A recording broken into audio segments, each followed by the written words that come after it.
Welcome, everybody, welcome. Now, I'm going to start with Ben. You've been writing on the show since the very beginning.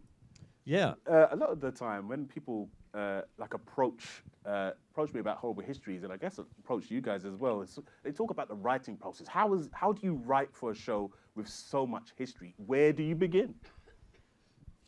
I mean, honestly, I shouldn't say this, but it's the easiest show to write because by the time it gets to us in the writers' room, the researchers have already found, hilarious things to turn into the sketches and songs. So yeah, it's really quite easy. It's a lot of fun. It's a lot of fun. Sometimes it's a very unusual writers' room as well. Normally, tell us about these writers' rooms. Well, most writers' rooms are bun fights, right? And it's just people shouting over each other, trying to be the funniest person. Mm-hmm. Whereas Horrible Histories, everyone sat there really interested in what's being said by the historian. So it's sort of quiet, going, tell us more. It's like going back to school. Yeah, and trying to understand what the thing is, because you might get it wrong. Because you can't just go for the first joke, because it might not be true. When we have a sort of rule that it has to be the things in the sketches have to be true, but it also has to leave the impression it leaves you with has to be true. Mm-hmm. So you can't sort of say a fact and then go off on some flight of fancy in the sketch. It has to, at the end of the sketch, the thing that you're thinking also has to be true. So that makes it. That makes it. See, this is why they're up here, because they're more interesting. I was just interested in this bomb fight you were talking about. That's Richie did the song at the end of the previous one, then we have a bum fight at the end of this one. Oh, wow. Yeah. Well, since we've got like such a huge cast and all writers up on the stage here, and I know you talk about who's the funniest in the room before we're on usually for writers' rooms, but I want to know who's the funniest out of these guys. Come on, Ben, let's know. What an awful question. Is that because you want us to say you, I know? That was a loaded question, wasn't it? But honestly, do answer. No pressure, Ben. Yeah, answer it, Ben. Okay, go on, mate. It's going to be a bum fight in a minute. Is this the And that's a stupid death for you, ladies and gentlemen. I was so close to A&E. There's no need for that whatsoever. They're all brilliant in their own way. I should say as well, as the show has evolved over the years, and as each new member of cast comes in, they add something different. Everyone is different and funny in their own way. So one of the reasons I think it, we've just done Series 11, which I don't think has come out yet. But one of the reasons why I think it stays funny and stays interesting is that you get different people bring different things. Mm-hmm. And so as a writer, it's exciting that you see, you'll see a sketch, somebody relatively new doing a sketch or a character that we're doing it differently to we've done it before, and you suddenly think, next series we'll do more of that. Yeah. Well, I mean, it's not just writing. You've had a few cameos on the show as well, haven't you? Oh, yeah.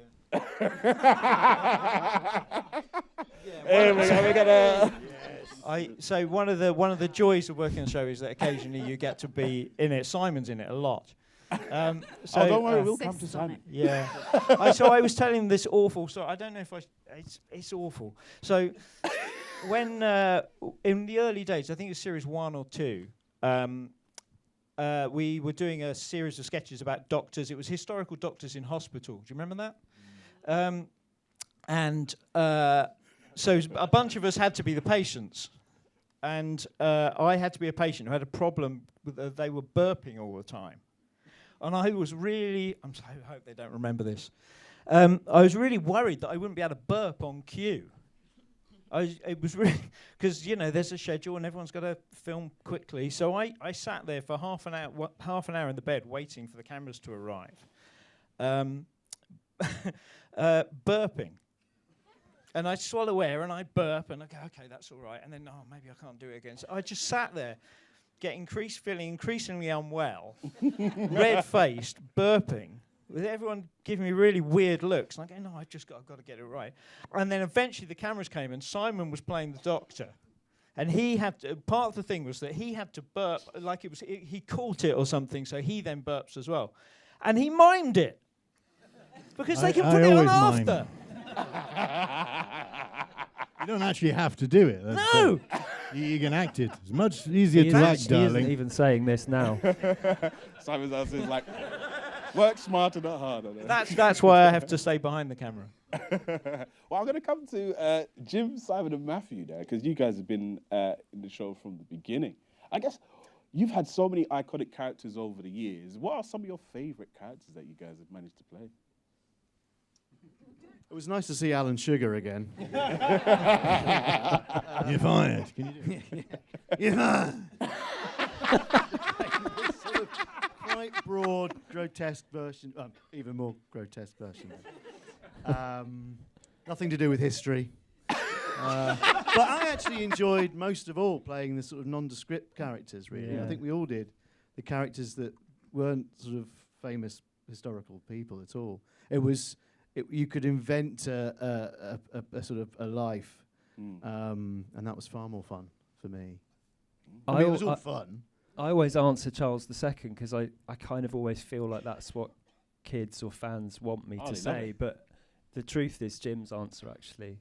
And the variety itself was the fun. So to name any one character isn't completely honest an answer, really. Because it would have been so boring if you'd spent 12 weeks filming Charles II exclusively. I think there's a few things that you're not usually sort of allowed to do, like a funny Nazi. I remember I did it for my audition. I did it for Caroline, and I did, and I went, oh, what? I can do a funny no. And then I thought, well, I won't just do it. I'll do it camp, you know, so I kind of, it's like this sort of thing. Yeah, the job was an absolute boon in that respect. It was a chance of a lifetime, really, isn't it? So I've got to do this. And then similarly, Caligula, I remember it was my first day of filming, and Steve, our director, went, he went, you can be more stupid, Simon. You can be more stupid. And he had this line, bigger than me. And I go, bigger than me. And he go, no, mate, you can go much dafter than that. And I went, but I'm worried. And he went, you can't be too daft. I went, this is the job for me. I see you at the bottom corner there. Stupid Deaths is like, I'd love to hear more about the character. It's his own hair. Just straightened. It was always. What do you want to know about it? Well, it was always a fun day for me because, and an emotional day because it was always the last. We'd shoot it the last day, and what maybe as an actor we can tell you on, and you'll know this, or it's a very exhausting Horrible Histories. There's nothing quite like it. So many lines to do, and I think we broke the record. Stupid Death, I think we did 44 pages in one day. Oh, wow. Which is like half a movie. And I just sit there on the desk, and these guys would come in, and this is after, 3-4 months of filming. Everyone's frazzled, drained, looking forward to the rap party. But it was so much fun. I'd watch people coming in desperately trying to pick an accent or something they hadn't already done. Yeah, at the end of a shoot, you look in the voice bag and it's empty. I've done them all.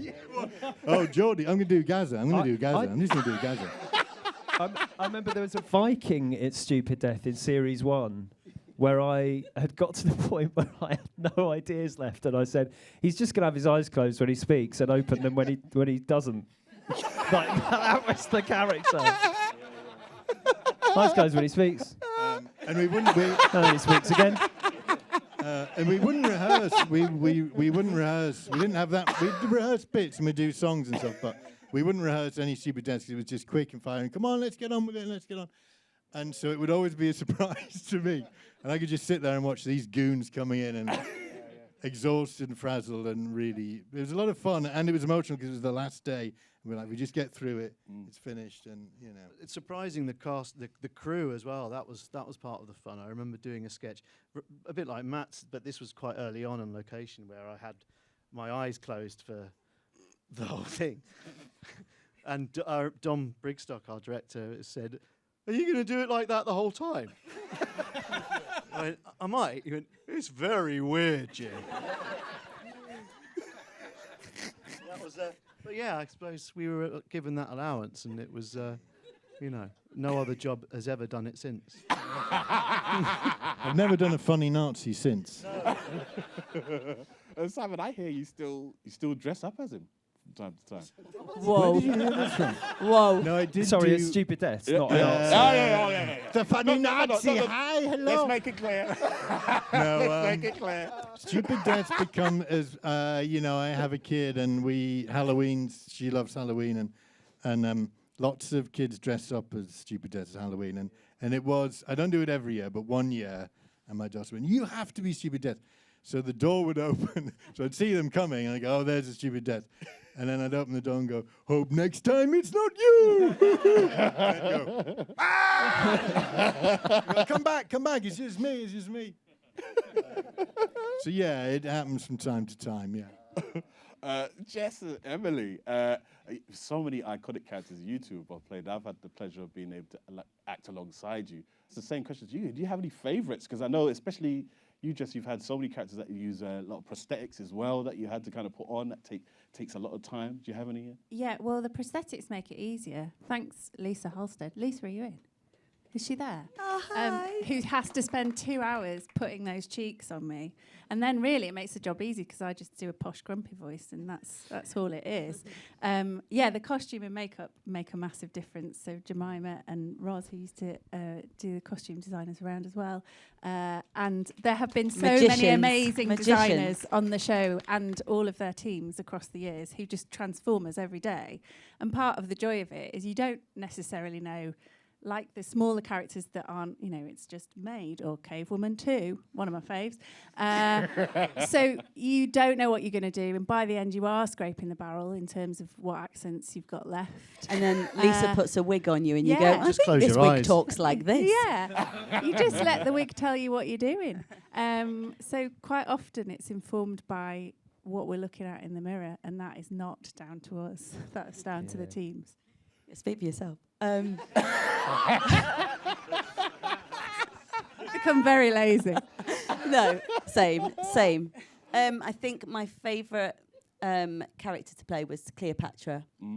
I did her in my audition with yourself, Simon, and I came out and I was like, why would I think it was a good idea to do Cleopatra in a Scouse accent? And I, all the way home, shaming myself, why did you do that?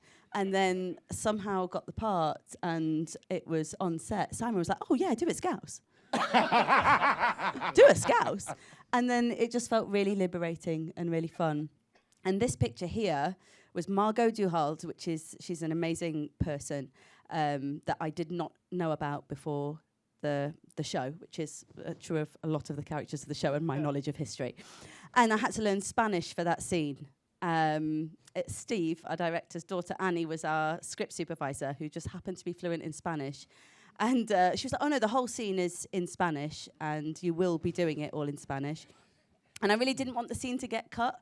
So I learnt it all and I can still speak Spanish if it's about planes crashing. But that's it. And that's all. And she, on the day of the sketch, she said, "Oh no, there's one word wrong. It's perdieron, not, I think, whatever the other word was for lost."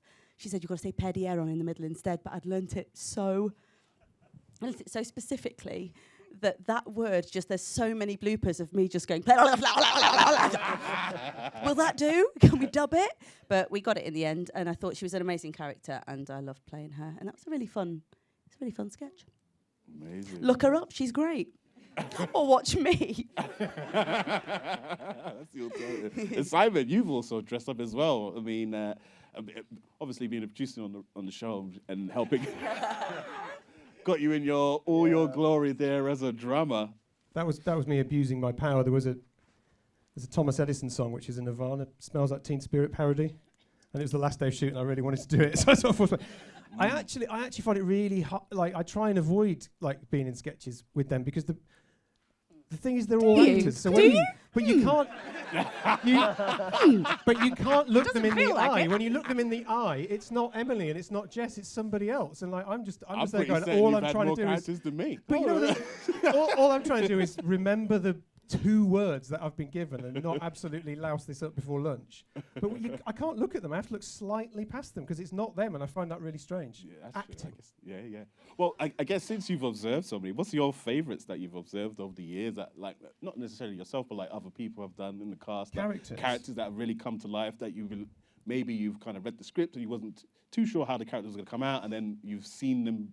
You've seen the actors on set bring them to life, and you've like, oh wow, yeah, I love this character. I suppose, like my favourites, when we're sort of putting sketches together, my favourites are sort of Victoria and Henry. In that we've written for them so much now that they have a voice. Like, so you immediately start writing like it's a character. Whereas when it's a new character, you're sort of like, oh god, well, you know, they're only coming in as one thing. But I think, like everybody said, sometimes there's just a random character that says one line. I don't know, is Tom Sturton in? There he is. They'll always say, any member of the cast will tell you that Tom is at his most dangerous when you put him in a scene and he's only maybe got one line.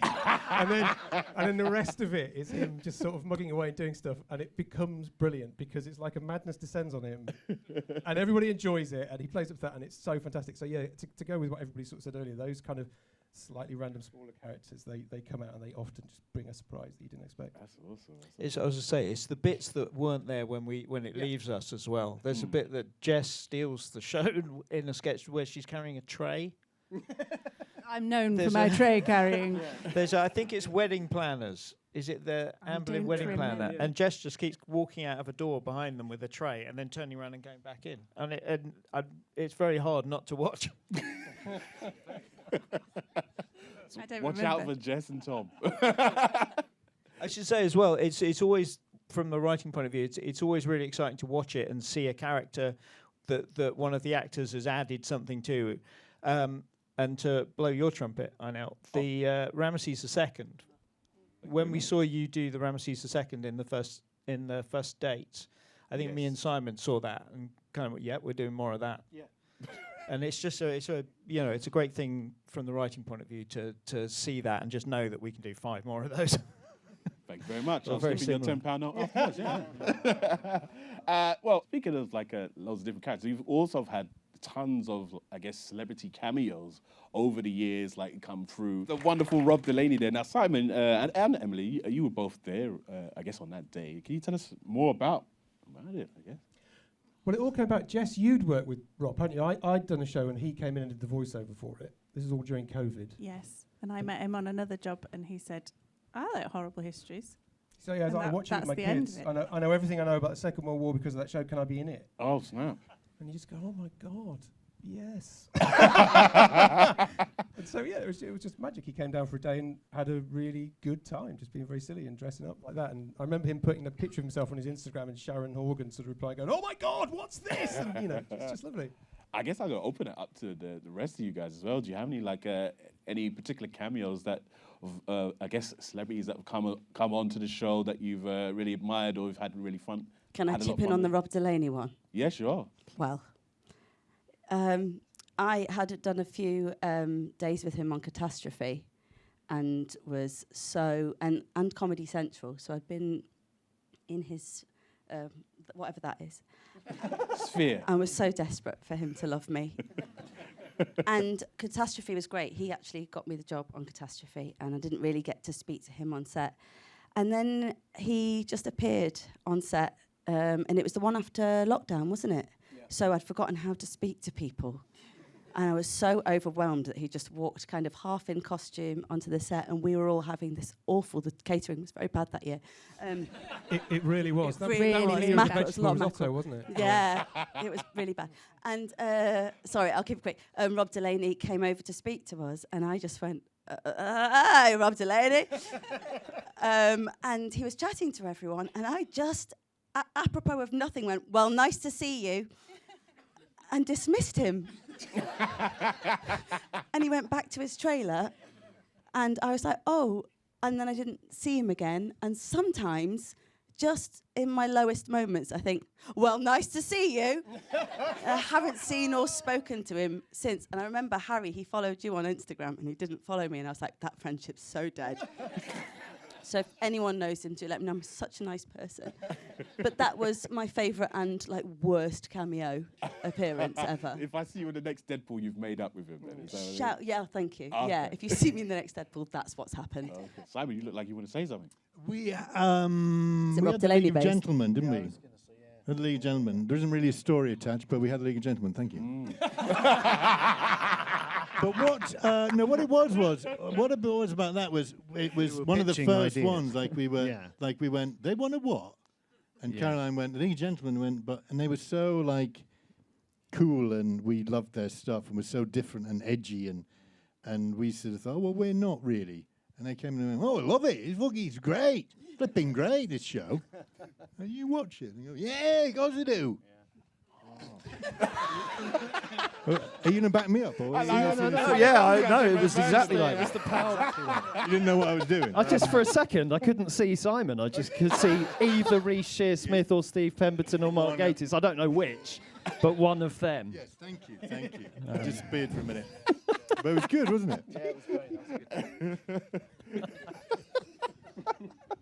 Well, as a perfect way to end the panel, I'm going to say, well, thank you again to everybody. Thank you. Can we get a lovely round of applause for Simon, Mathew, Simon, Jim, Emily, Jess, and Ben over there.